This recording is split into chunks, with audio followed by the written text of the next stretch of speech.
Welcome back viewers. In this tutorial I am going to show how to delete Threads account permanently without deleting Instagram account.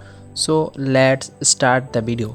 At first open your Threads app by your Android or iOS. After that click on your profile icon. And now click two horizontal line on the top right corner. Then click account. You can see account option, then press on it. Now you can see take a break and deactivate profile. Press on deactivate profile. After that this page will arrive, and now here you can see deactivate threads profile option, and also some information is given for it.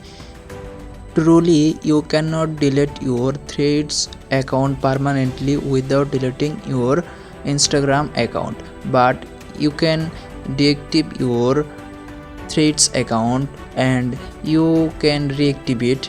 If you want to delete your Threads account, you have to delete your Instagram account must.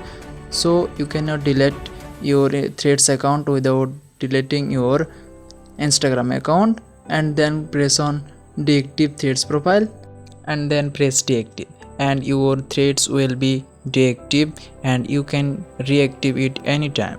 And that is how to deactivate threads account. Thank you.